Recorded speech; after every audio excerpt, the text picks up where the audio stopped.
एक समय की बात है। किसी गांव में एक जहरीला सांप रहता था। गांव वाले सांप से बहुत डरते थे और वे अक्सर उस क्षेत्र से दूर रहते थे जहां सांप रहता था।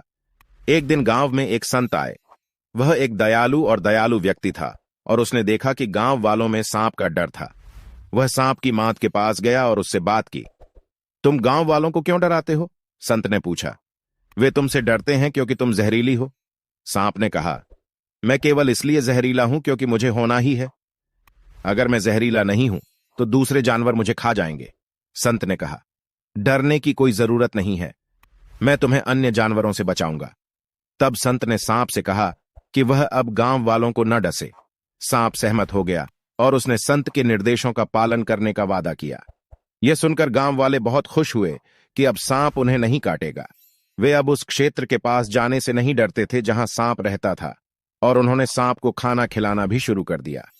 एक दिन बच्चों का एक समूह सांप की मांद के पास खेल रहा था। सांप ने उन पर फूंफकार मारी, लेकिन बच्चे भागे नहीं। वे अब सांप से नहीं डरते थे क्योंकि वे जानते थे कि संत उनकी रक्षा करेंगे। संत यह देखकर प्रसन्न हुए कि सांप गांव वालों के साथ शांति से रह रहा था। वह जानता था कि सांप ने जान लिया है कि हिंसक हुए बिना भी मजबूत होना संभव है। कहानी का सार यह है कि हिंसक हुए बिना भी मजबूत होना संभव है। हम सभी को एक दूसरे के साथ शांति से रहना सीखना चाहिए, भले ही हम अलग अलग हों। कहानी पर कुछ अतिरिक्त विचार यहां दिए गए हैं। संत अच्छाई और करुणा की शक्ति का प्रतिनिधित्व करते हैं।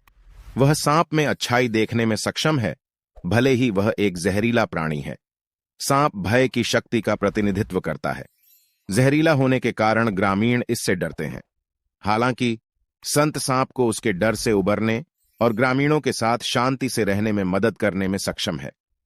कहानी हमें सिखाती है कि अपने डर पर काबू पाना और दूसरों के साथ शांति से रहना संभव है।